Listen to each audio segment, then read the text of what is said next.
नमस्कार, आप देख रहे हैं स्पेशल रिपोर्ट। आपके साथ मैं हूं अंजना ओम कश्यप। आज बात किसानों की, किसानों के भारत बंद की। आज 40 से ज्यादा किसान संगठनों ने 3 विवादित कृषि कानूनों के खिलाफ भारत बंद का आह्वान किया था। 10 घंटे के भारत बंद का असर कैसा रहा, आज एक एक शहर की डिटेल हम आपको बताएंगे। किसानों के भारत बंद को कौन कौन से सियासी पार्टियों का समर्थन मिला, वो लिस्ट आपको दिखाएंगे। आज भारत बंद पर हम आपको किसान नेता राकेश टिकैत से एक्सक्लूसिव बातचीत भी सुनवाएंगे। आखिर राकेश टिकैत भारत बंद को कितने नंबर दे रहे हैं?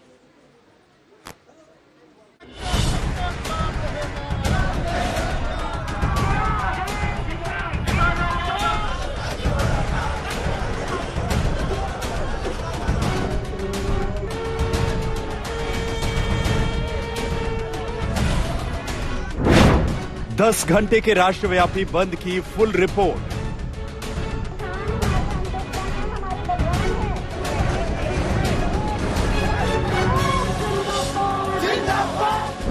चप्पे चप्पे से आज तक की आंखों देखी। इस वक्त हम दिल्ली के लाल किला इलाके में मौजूद हैं। अगर लाल किले की बात करें तो यहाँ पर बेहद सुरक्षा के पुख्ता इंतजाम है। कि हम इस वक्त गाजीपुर बॉर्डर पर खड़े हैं। आप देखिए कि सड़कों पर पूरे तरीके से जो प्रदर्शनकारी है वो झंडा डंडा लेकर के बैठे हुए हैं। और इस वक्त हम मौजूद हैं राजधानी पटना के डाक बंगला चौराहे पर। मेरे दाईं ओर आप देखें तो ये अंबाला चंडीगढ़ हाईवे की स्थिति है। जयपुर के चोमू में किसान भारत बंद को लेकर एक बड़ी ट्रैक्टर रैली निकाल रहे हैं। संयुक्त किसान मोर्चा द्वारा कृषि कानून के खिलाफ आयोजित की गई बंद का असर कुछ खास झारखंड में नहीं दिख रहा है। कहां कहां लगा जाम, कौन हुआ परेशान?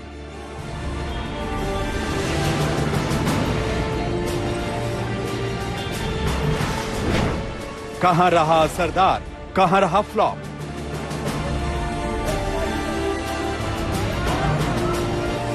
किसानों को शक्ति प्रदर्शन से क्या मिला?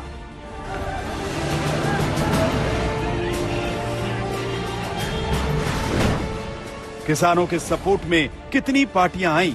आम आदमी पार्टी अपना पूर्ण समर्थन देती है। सारी पार्टियां महागठबंधन की समर्थन करेंगी। अन्नदाता आंदोलन और भारत बंद। किसानों के भारत बंद को लेकर आज दिन भर खूब सियासत हुई। एंटी मोदी गुट खुलकर किसानों के समर्थन में सड़कों पर उतरा, तो वहीं दूसरी तरफ बीजेपी भारत बंद को फ्लॉप बताती रही। हम आपको ग्राउंड जीरो से दिखाते हैं भारत बंद की आंखों देखी रिपोर्ट।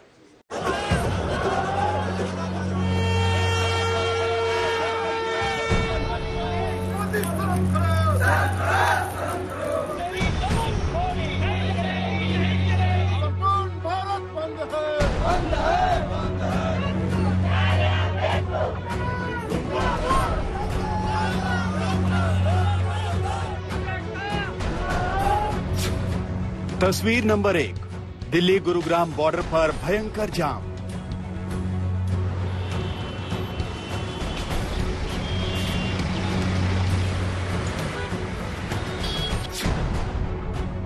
तस्वीर नंबर 2, भारत बंद के चलते कई ट्रेनें प्रभावित।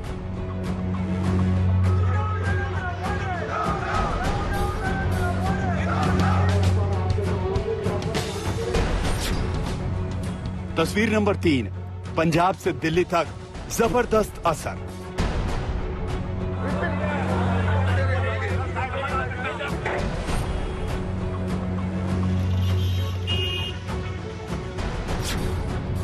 तस्वीर नंबर 4, गाजीपुर बॉर्डर पर किसानों का जमावड़ा।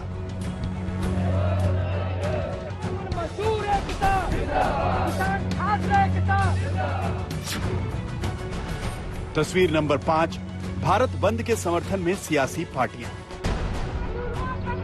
वापस लो, वापस लो।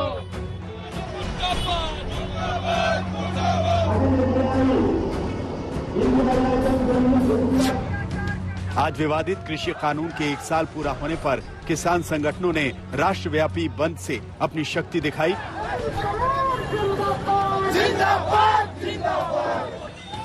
40 से ज्यादा किसान संगठनों ने भारत बंद बुलाया था। 10 घंटे के भारत बंद के जरिए किसान संगठनों ने तीनों कृषि कानूनों के खिलाफ हल्ला बोला। सुबह 6 बजे से शाम 4 बजे तक सड़कों पर डटे रहे।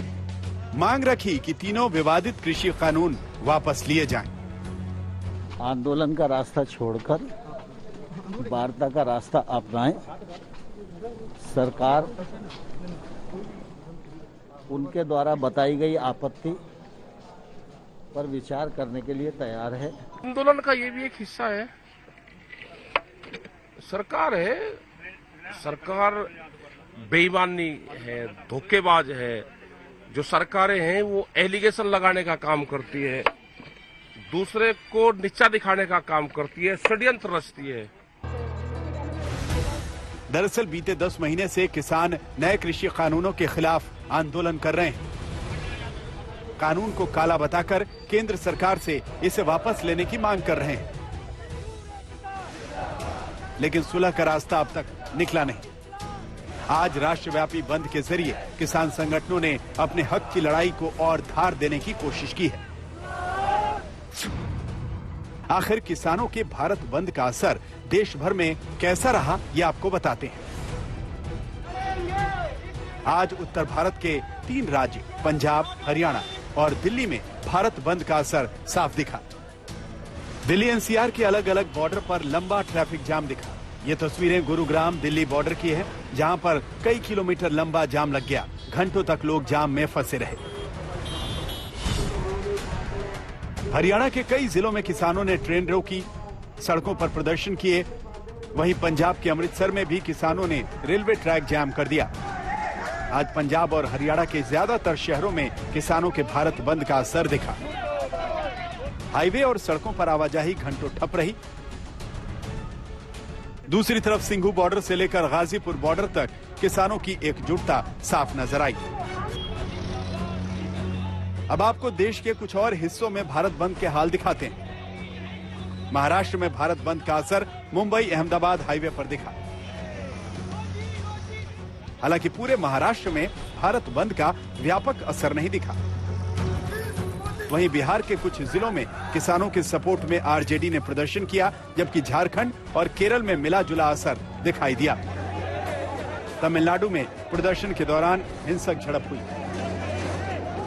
देश भर से आई तस्वीरें बता रही हैं कि उत्तर भारत में पंजाब, हरियाणा और दिल्ली एनसीआर में भारत बंद असरदार रहा, जबकि देश के दूसरे राज्यों में भारत बंद का ज्यादा असर नहीं दिखा। हालांकि दिन भर भारत बंद को लेकर सियासत भी खूब हुई। देश का अन्नदाता सड़कों पर उतरा तो किसानों के सपोर्ट में राहुल गांधी ने ट्वीट करते हुए लिखा, किसानों का अहिंसक सत्याग्रह आज भी अखंड है, लेकिन शोषणकार सरकार को ये पसंद नहीं, इसीलिए आज भारत बंद है। वहीं दिल्ली के मुख्यमंत्री अरविंद केजरीवाल ने केंद्र सरकार पर निशाना साधा। अन्नदाता सड़कों पर उतरे तो तमाम सियासी पार्टियों ने मौके की नजाकत को देखते हुए मोदी सरकार पर निशाना साधा। आज हम शहीद आजम भगत सिंह का जन्म दिवस मना रहे हैं। उन्होंने अपनी सुप्रीम कुर्बानी दी थी, अपनी जान की बाजी लगा दी देश को आजाद कराने के लिए। उन्होंने इसलिए तो आजाद नहीं कराया था देश की, एक दिन ऐसा आएगा जब एक एक साल तक इस देश के किसानों को सड़क के ऊपर बैठ के और अपनी बातें मनवाने के लिए आंदोलन करना पड़ेगा। 1 साल हो गया। हमारी मांग है कि सरकार खुले मन से बातचीत करे, इन तीनों कानूनों को निरस्त किया जाए। लोग अपना खेत खलिहान छोड़ करके दिल्ली की सरहदों पर बैठे हुए हैं, आपके कान पे जूं नहीं रेंग रही। आपने किसी से करार कर लिया कि ये कानून बना के देंगे, वो करार आपके लिए ज्यादा महत्वपूर्ण है। किसान संगठनों के भारत बंद को कई राजनीतिक पार्टियों का समर्थन मिला, लेकिन अब सवाल यही है कि क्या भारत बंद से आने वाले दिनों में सुलह का कोई रास्ता निकलेगा। आज तक ब्यूरो।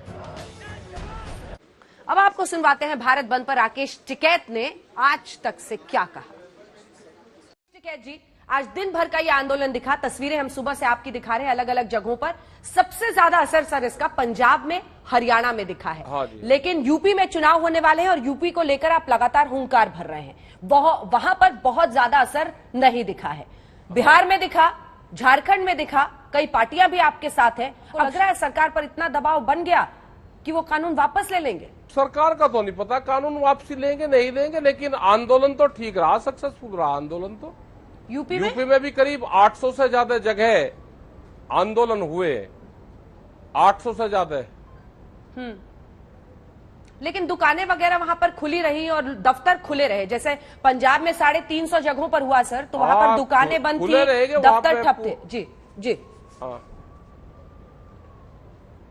हाँ, दुकानें खुल रही होगी वहां पे, क्योंकि सरकारों का फोकस ये रहेगा कि यूपी में आंदोलन का असर कम रहा, ये सरकारों का फोकस रहेगा और यही दिखाने वालों का फोकस रहेगा।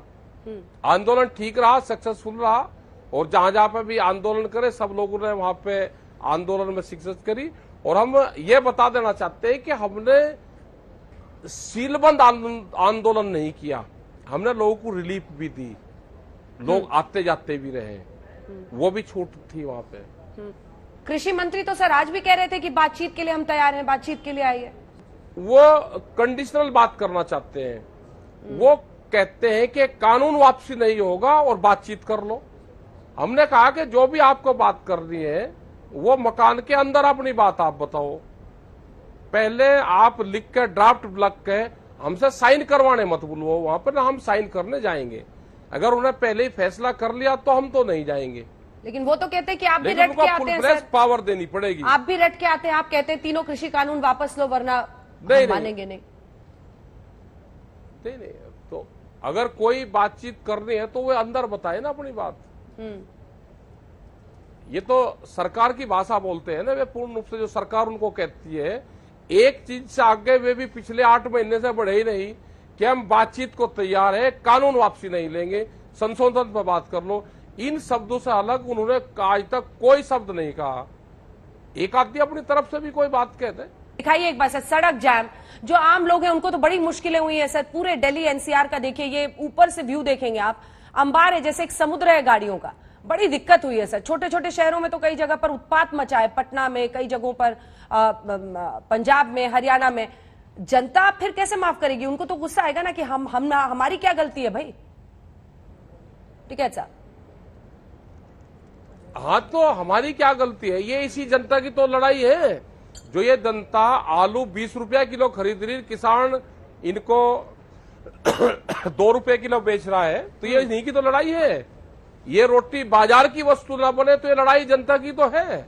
आज सुबह तो खूब आलू काट रहे थे आप, ये बताइए अब मुझे, ये बताइए। देखिए प्रधानमंत्री नरेंद्र मोदी पिछली बार कृषि कानूनों पर अलीगढ़ में, हाँ अच्छा बोल लीजिए पहले, तस्वीरें दिखा रहे हैं हम आपकी, पूरा आलू काट रहे हैं और हम ये कह रहे हैं कि यहाँ पे काम करना पड़ता है। जब यहाँ रहते हैं तो उतनी देर यहाँ काम भी करना पड़ता है।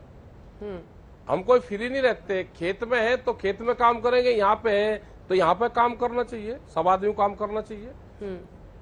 अच्छा अब ये बताइए, पिछली बार प्रधानमंत्री नरेंद्र मोदी ने कृषि कानूनों पर अलीगढ़ में बोला था, और जो उन्होंने कहा था वो मैं आपको शब्द बार शब्द सुनाती हूँ।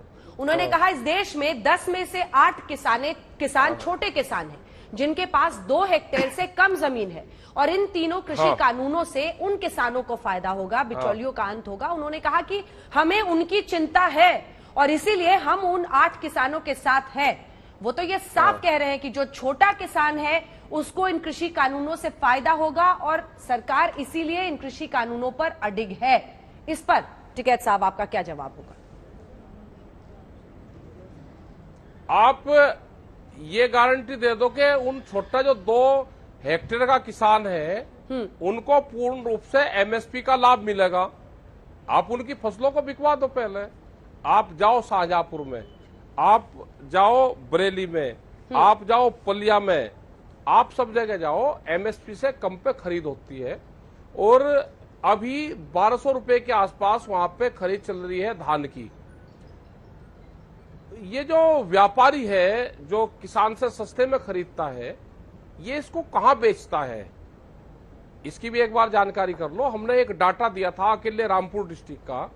रामपुर डिस्ट्रिक्ट में 11,000 फर्जी किसान के नाम दर्ज हुए, उनके नाम से वहां पे फसलें बेची गई और करीब 200 करोड़ रुपए का अकेले रामपुर में घपला है। जो धान बिहार में पैदा होता है, जहां पर मंडियां बंद कर दी, बिहार और पूर्वांचल से धान की खरीद होती है गेहूं की, और वो जाके इन डिस्ट्रिक्टों में बेचा जाता है। हाँ। ये पूर्ण रूप से जांच करने वाली चीजें हैं कि एमएसपी पे खरीद हो ही नहीं रही और भंडारण होगा। ये जो कहने के माल अपना कहीं पे भी किसान बेच सकता है। हाँ। किसान तो पहले भी बेचता था, पहले कुछ लाभ ठीक मिल जाता था। हरियाणा में किसान जाके बेचता था तो एमएसपी मिल जाती थी।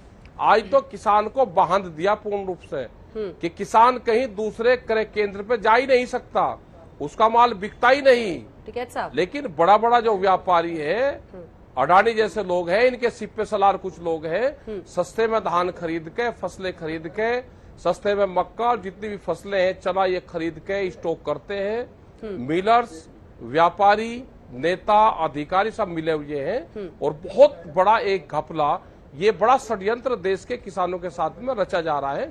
इसकी पूर्ण रूप से जांच हो जानी चाहिए। ये हमने डाटा सरकारों को भी दिया है और प्रेस के लोगों को भी ये डाटा हमने दिए हैं। ठीक है, वो तो सीधे कह रहे हैं, आप लोगों को गिन रहे हैं 2 आउट ऑफ 10 मान जाएगी सरकार, हम 2 आउट ऑफ 10 में गिन रहे हैं कि ये अमीर किसान है, जो गरीब किसान है हम उनको खुश कर रहे हैं, 1 लाख करोड़ हमने उनको दिया है, ये कह रहे हैं। देखो ना, नहीं गलत दिया, उसकी जानकारी करो। मंडी को पैसे दिए हैं, मंडी की जमीन बेच रहे हैं, मंडी लोन देगी, लोन देने का काम मंडियां करेगी। ये जो 1 लाख करोड़ रुपया मंडी को दिया है, ये मंडी का स्ट्रक्चर बढ़ाने के लिए नहीं दिया। मंडी तो करीब 182 मंडी मध्य प्रदेश की बेचने लग रहे हैं ये, और ये सारी देश की मंडियां बेचेंगे, सारी देश की रेलवे की जमीन बेचेंगे, सारी जो ITI हमारी थी, जो ये थे हमारे सारे ये बिखरे हैं, इन्होंने जमीनों पर नजर इनकी है, बड़े बड़े लोगों को ये जमीनें देंगे। अभी नई एक पॉलिसी, एजुकेशन की पॉलिसी आ रही, उसके अंदर ये सारे जो संस्थाएं हमारी थी इनको बेचेंगे। तो ये तो जमीन बेचने पर लग गए, अपने लोगों को जमीन दे रहे हैं। ये आंदोलन इसीलिए है कि किसान की जमीन कैसे बचे, हमें फसल और नस्ल बचानी है। तो ये आंदोलन तो हमारा, जब तक भारत सरकार बातचीत नहीं करेगी, नहीं बात मानेगी, आंदोलन हमारा जारी रहेगा। चुनाव से हमारा कोई संबंध नहीं है। अमेरिकी राष्ट्रपति को भी ट्वीट करके कहा था कि वो किसानों के मुद्दे को पीएम के सामने उठाएं। आपको लगता है अमेरिकी राष्ट्रपति से आपको ये गुजारिश करनी चाहिए थी? आखिरी सवाल है सर, आखिरी सवाल है। मुझे पता है बहुत सारे लोग हमने ये कहा कि बाहर की कंपनी, अमेरिका की बहुत कंपनी पूरी दुनिया में व्यापार करती है। वो एग्रीकल्चर के क्षेत्र में है।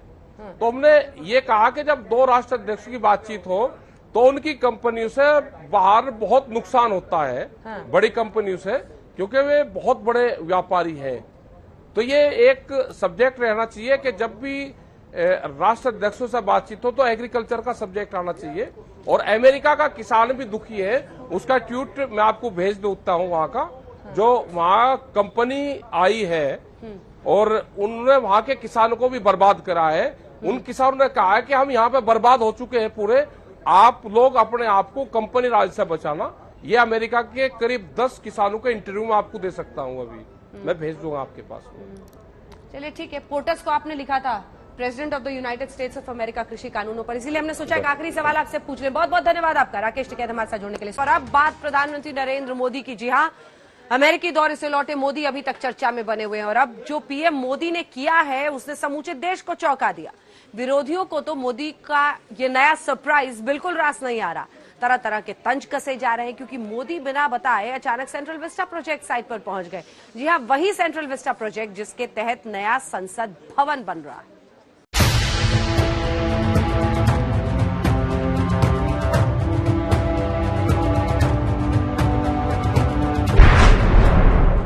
अमेरिका से लौटते ही नई संसद देखने क्यों पहुंच गए मोदी?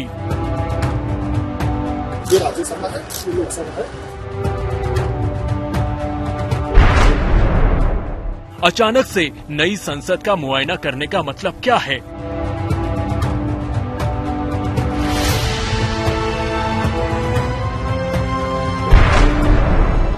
क्या सेंट्रल विस्टा प्रोजेक्ट को लेकर मोदी के दिमाग में कुछ चल रहा है?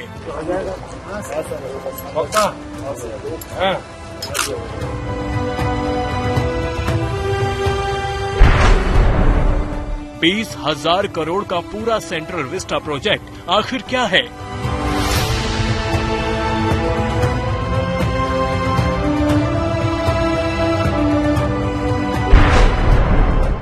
क्यों क्यों प्रधानमंत्री मोदी का ड्रीम प्रोजेक्ट है सेंट्रल विस्टा?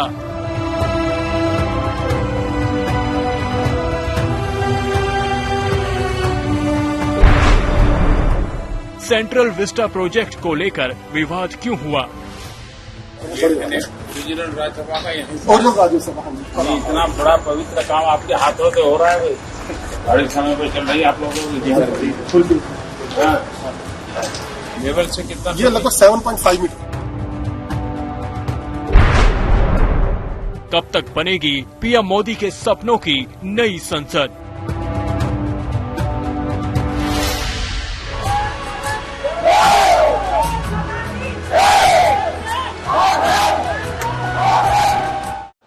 सितंबर 2019 में सेंट्रल विस्टा प्रोजेक्ट की शुरुआत हुई। ये पीएम मोदी का ड्रीम प्रोजेक्ट बताया जाता है। इस प्रोजेक्ट पर 2000 करोड़ रुपए का खर्चा हो रहा है। इस प्रोजेक्ट के तहत कई इमारतों का निर्माण हो रहा है, जिसमें संसद भवन से लेकर पीएम आवास भी नया बन रहा है। ये प्रोजेक्ट काफी विवादों में भी रहा, लेकिन अचानक से PM Modi central Vista project की साइट पर पहुंचते हैं और निर्माण कार्य का जायजा लेते हैं। वो देखते हैं कि राज्यसभा कैसे बन रही है, प्रोजेक्ट पर बाकी काम कैसे चल रहा है, मजदूरों और इंजीनियर से भी बात करते हैं। अब पीएम मोदी की यही सरप्राइज विजिट सबको चौंका रही है।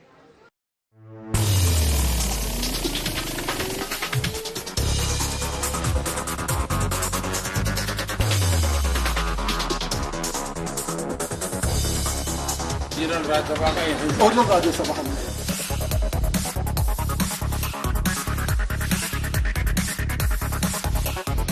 इतना बड़ा पवित्र काम आपके हाथों से हो रहा है, हमें तो हो जाएगा।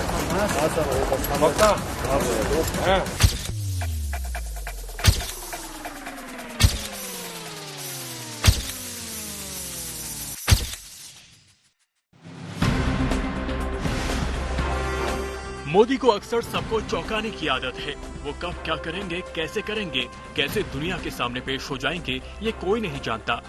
एक बार फिर मोदी ने समूचे देश को चौंका दिया। वो कैसे, तो देखिए। मोदी रविवार सुबह अमेरिका से लौटे और रविवार को ही रात 8:45 बजे नई संसद के कामकाज का मुआयना करने पहुंच गए।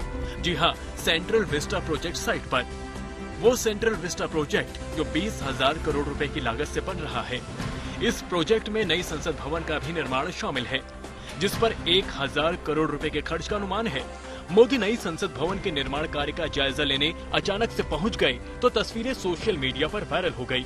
मोदी के मंत्रियों समेत बीजेपी के नेताओं ने उनकी तारीफों के पुल बांध दिए। केंद्रीय मंत्री स्मृति ईरानी ने ट्वीट किया, 65 घंटे में 24 बैठक और वापसी के बाद सेंट्रल के निर्माणाधीन काम का औचक निरीक्षण, कर्मयोगी नरेंद्र मोदी। पीएमओ में राज्य मंत्री जितेंद्र सिंह ने भी मोदी की तारीफ में लिखा, अमेरिका दौरे के दौरान 65 घंटे में 24 बैठकों और बिना ब्रेक लिए वापसी के बाद PM Shri Narendra Modi central Vista site पर चल रहे काम का जायजा लेने पहुंचे तो केंद्रीय मंत्री किरण रिजिजू बोले, अमेरिका से लौटने के तुरंत बाद सेंट्रल विस्टा साइट पर पीएम मोदी का अचानक दौरा दिन रात वहां काम कर रहे इंजीनियरों और पूरी टीम को प्रेरित करेगा।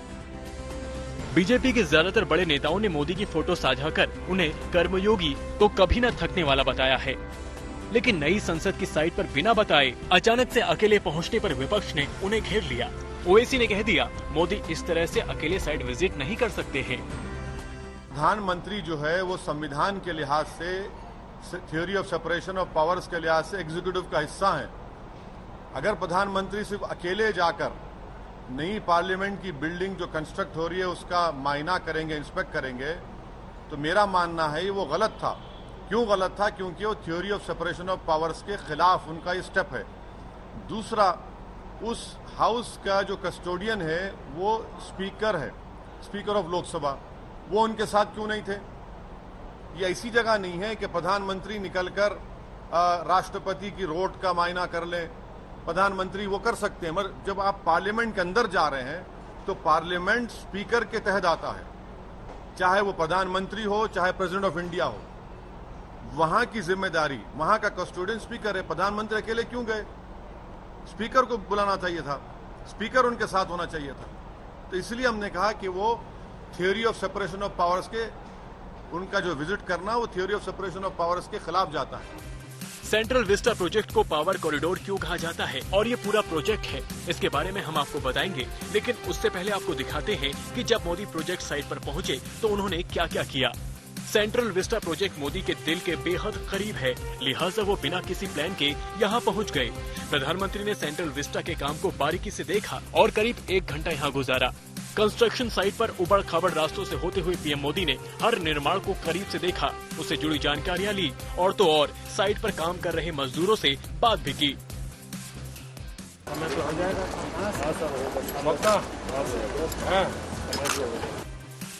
मोदी जैसे ही नई संसद के कंस्ट्रक्शन साइट पर पहुंचे, वहां काम कर रहे इंजीनियरों, मजदूरों को भरोसा ही नहीं हुआ कि देश के प्रधानमंत्री मोदी उनके बीच में हैं।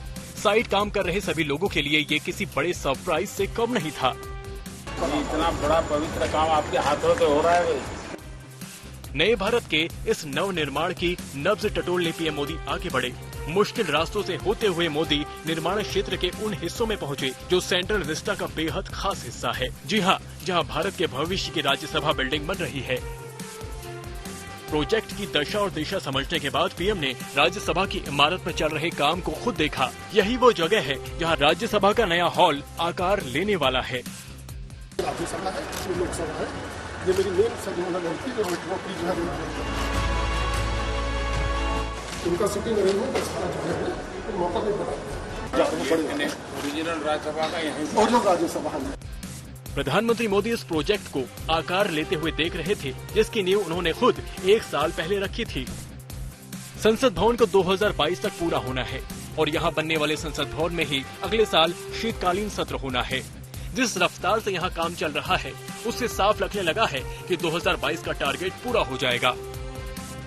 इतना समय हो गया है, लगभग गाड़ी समय पे चल रही है आप लोगों की। कंस्ट्रक्शन साइट पर करीब 1 घंटा बिताने के बाद प्रधानमंत्री ने नई संसद भवन की कंस्ट्रक्शन साइट से विदा ली और इस दौरान यहाँ का जोश हाई नजर आया। नई संसद भवन की कंस्ट्रक्शन पर जाकर न सिर्फ मोदी ने सबको चौंकाया, बल्कि उनका ये दौरा सेंट्रल विस्टा के इतिहास में हमेशा के लिए दर्ज हो गया। अगले साल देश अपने नए संसद भवन में शीतकालीन सत्र का साक्षी बनेगा। आज तक ब्यूरो।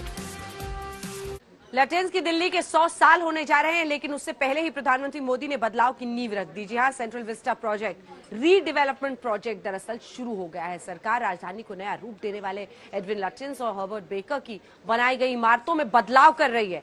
अंग्रेजों के सेंट्रल विस्टा में बदलाव हो रहे हैं। अब हम आपको दिखाने जा रहे हैं कि पूरा जो प्रोजेक्ट है सेंट्रल विस्टा प्रोजेक्ट आखिर है क्या, और अब इसके रीडेवलपमेंट के तहत कौन कौन से मंत्रालय, कौन कौन इमारतें नई बनने जा रही हैं और कौन कौन सी इमारतें खत्म हो जाएंगी।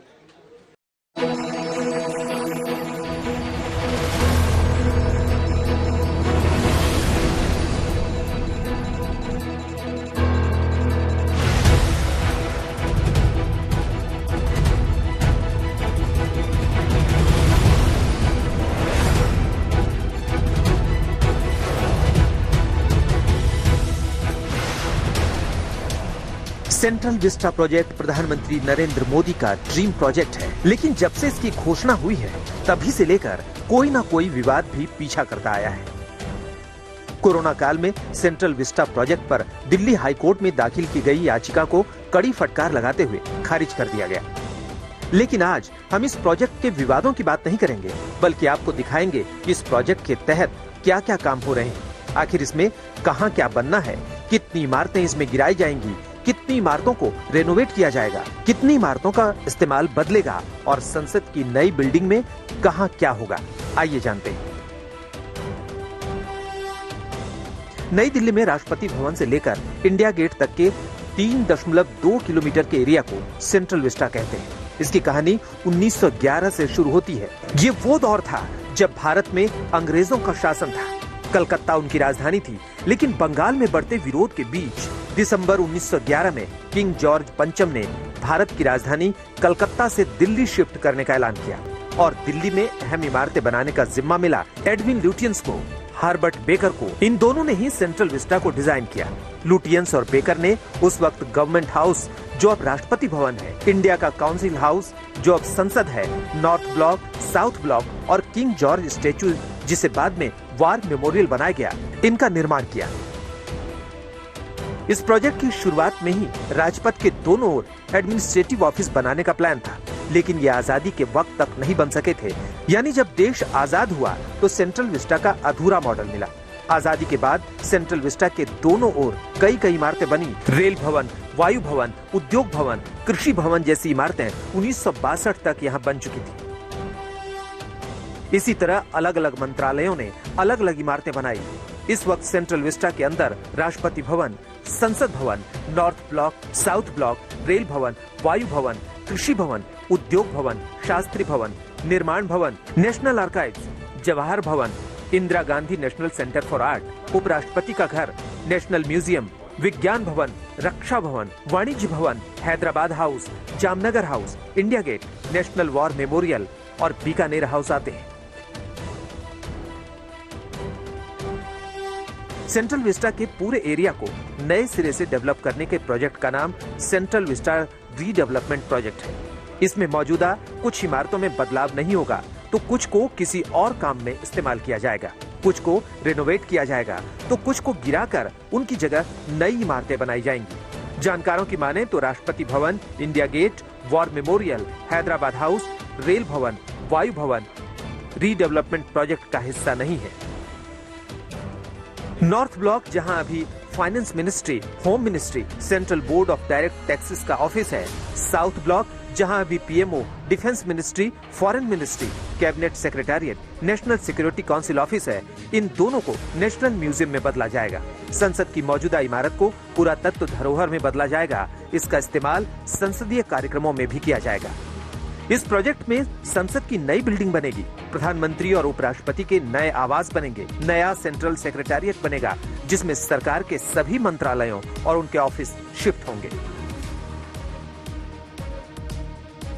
संसद की नई इमारत पार्लियामेंट हाउस के प्लॉट नंबर 118 पर बन रही है। पूरा प्रोजेक्ट 64,500 स्क्वायर मीटर में फैला है। संसद की मौजूदा बिल्डिंग 16,844 स्क्वायर मीटर में है। संसद की नई बिल्डिंग 20,866 स्क्वायर मीटर में फैली होगी, यानी मौजूदा बिल्डिंग से करीब 4,000 स्क्वायर मीटर बड़ी। नए भवन में लोकसभा सांसदों के लिए 888 सीट और राज्यसभा के लिए 384 सीट होंगी। ज्वाइंट सेशन के दौरान लोकसभा चेंबर में 1272 सांसद एक साथ बैठ सकेंगे। लोकसभा हॉल का निर्माण राष्ट्रीय पक्षी मयूर यानी मोर के थीम पर किया जा रहा है। वहीं राज्यसभा हॉल का निर्माण राष्ट्रीय फूल कमल के थीम पर हो रहा है। राज्यसभा का हॉल कुल 3,220 वर्ग मीटर एरिया में बन रहा है। इसमें 245 की जगह 384 सीट बनाई जा रही है। इन सब के अलावा नए भवन में सांसदों के लिए लाइब्रेरी, लॉन्ज, डाइनिंग एरिया भी होगा। इसमें पार्किंग भी आधुनिक तकनीक वाला होगा। मैंने काम किया, रेलवे मिनिस्ट्री में मैंने काम किया, पार्लियामेंट में मैंने काम किया, राज्यसभा में थोड़ा सा काम मैंने किया, तो बहुत सब चीज़ें हैं। दोनों साइड पर चलते जाओ, चलते सारा आपका ग्रीन एरिया मिलेगा, आपको वाटर एरिया मिलेगा, सब चीज मिलेगा, होनी चाहिए। नए संसद भवन बनाने के पीछे तर्क ये है कि मौजूदा संसद भवन 100 साल पहले तब की जरूरत के हिसाब से बनाया गया था। 100 साल में दुनिया बदल चुकी है, जरूरतें बदल चुकी हैं। नई बिल्डिंग में एक बड़ा कॉन्स्टिट्यूशन हॉल होगा, जिसमें भारत की लोकतांत्रिक विरासत की झलक दिखाई देगी। आज तक ब्यूरो। मौजूदा संसद 100 साल पुरानी हो चुकी है। इस इमारत की दीवारें भले ही पुरानी पड़ चुकी हो, लेकिन ये दीवारें भारत की आजादी और लोकतंत्र की गवाह है। अगले साल भारत को भले ही नई संसद मिल जाएगी, लेकिन पुरानी संसद देश के लिए बड़ी धरोहर बन जाएगी।